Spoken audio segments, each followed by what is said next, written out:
Merci d'être là, avec nous, les sœurs, pour fêter le bicentenaire de la fondation de notre congrégation. C'est le Christ ressuscité qui nous rassemble en communauté paroissiale, en Église.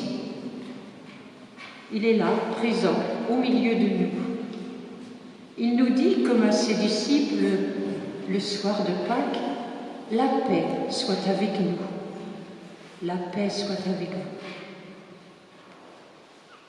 Tout au long de cette journée, nous sommes invités à ouvrir notre cœur, à prêter l'oreille de notre cœur, à écouter la voix du Seigneur, pour entendre que Dieu fait grâce en cette année bicentenaire.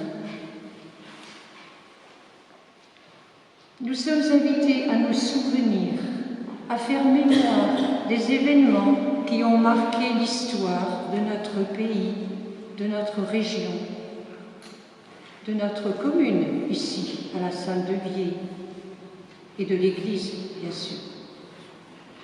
À faire mémoire de nos fondateurs, Jean-Maurice Catroux et Rose Gier.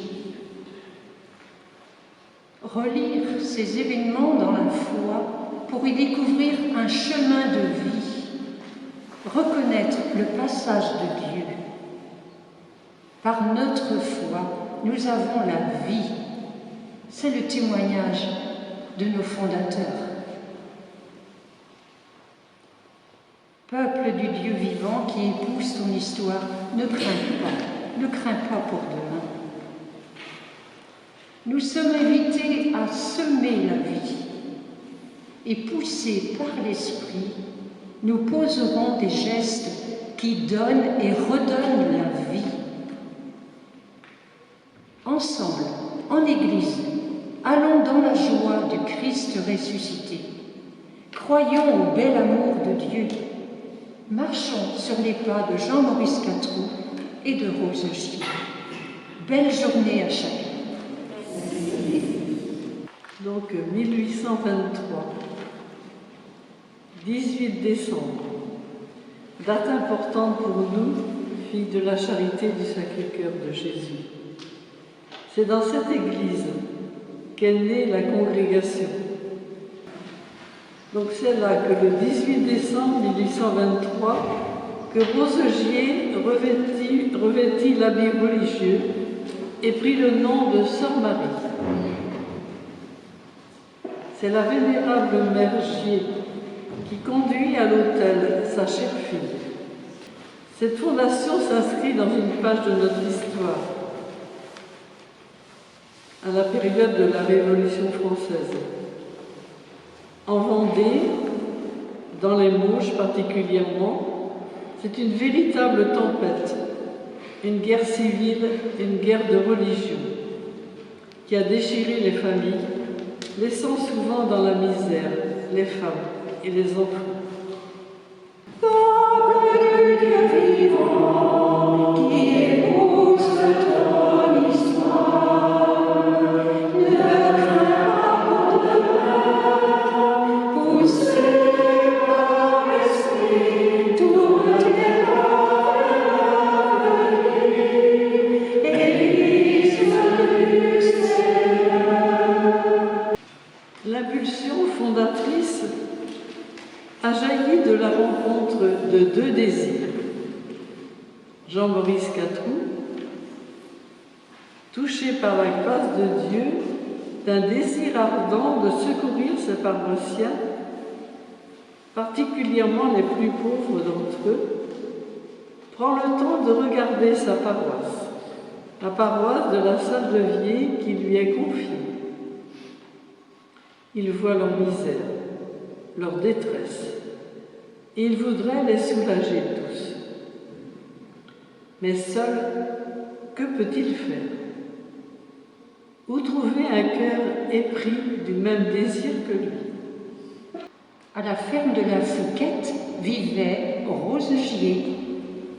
Elle avait depuis longtemps le désir de consacrer sa vie à Dieu. Déjà, elle était toute donnée à l'exercice de la charité envers les pauvres.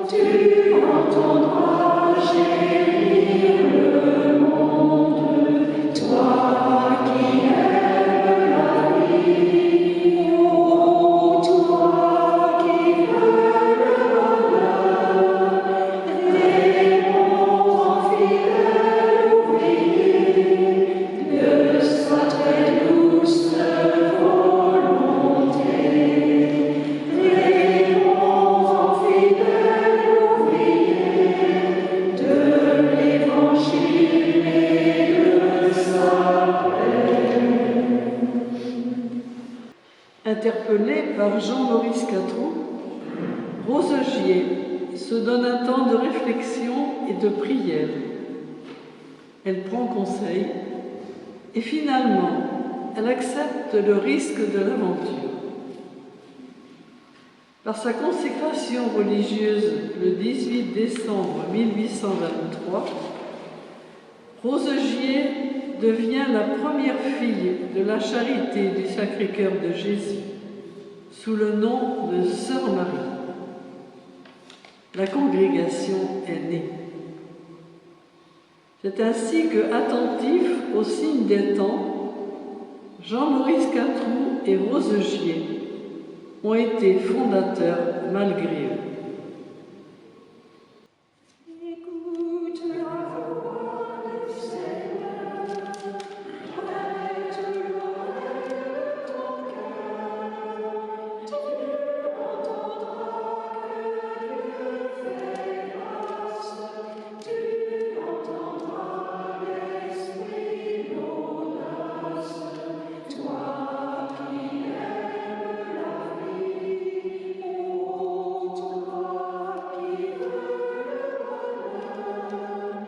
Nos fondateurs, Jean-Maurice Catroux et Rose Gier, se sont laissés toucher par la grâce. Ils ont demandé à Dieu de leur faire connaître sous quel titre il lui serait agréable que cette bonne œuvre lui fût consacrée. Et ils se sentirent inspirés de la consacrer au Sacré-Cœur de Jésus. D'où notre nom, fille de la charité du Sacré-Cœur de Jésus. Du cœur ouvert de Jésus jaillit une source d'amour et de vie. Ce cœur, longuement contemplé, est devenu pour eux source de toute grâce. Nous te rendons grâce pour tant de tendresse, tu donnes l'envie par ton cœur transpercé. Nous te bénissons pour tant de merveilles, tu donnes la vie, tu donnes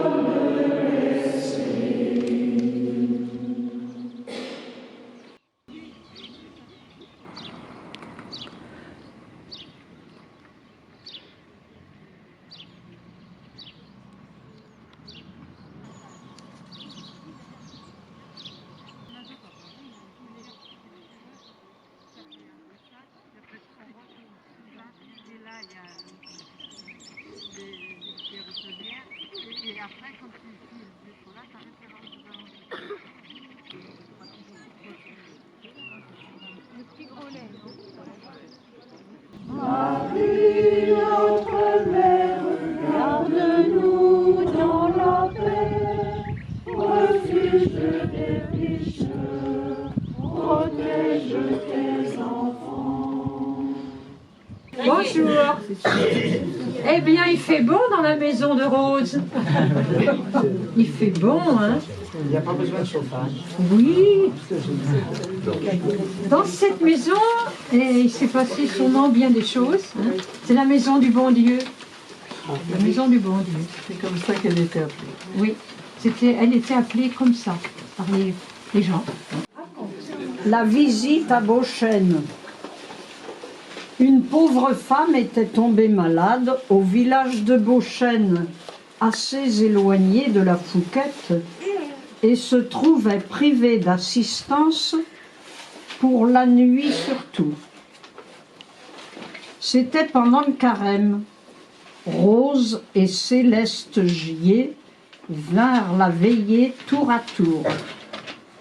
Elle venait le soir à la prière, à l'instruction et à la bénédiction qui se faisaient à l'église.